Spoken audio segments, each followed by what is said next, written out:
Hello guys, welcome to part 2 of the building a MERN Job Board application tutorial, and in today's episode we're going to be looking at how to clone the forked repository we deployed earlier in part 1 to our local development environment so that we can extend it to give it the MERN Job Board application, to give it the MERN Job Board functionality, So if you haven't watched part 1, please go ahead and do so.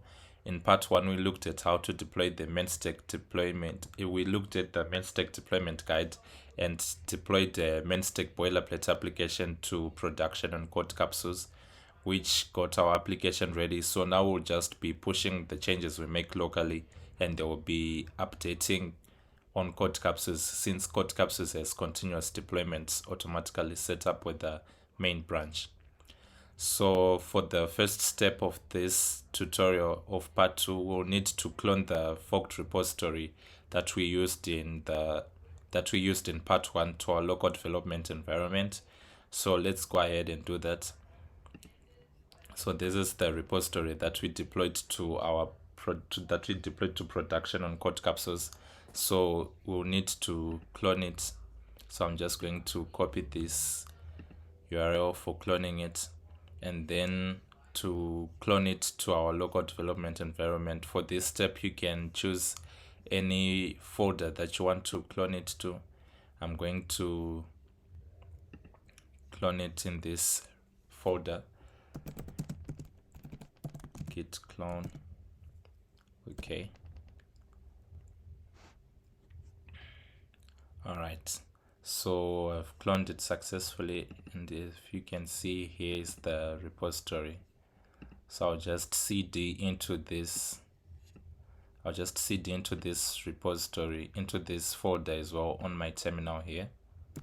So cd MERN stack. Alright, and we'll also need to cd into the actual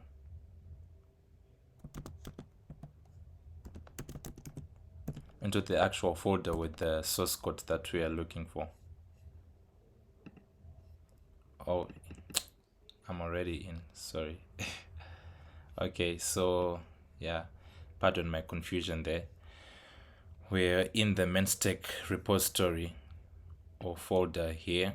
So we'll need to install the node modules, and what we can do for that is run npm install. Okay, so I'll pause the video and resume when it has finished installing the node modules, as it can take some time. Okay, the npm install is finished running now, and as you can see, these are the installed packages. So that's it for part 2. Stay tuned for part 3 as we look to connect our remote MongoDB to our local development environment. Till next time, cheers.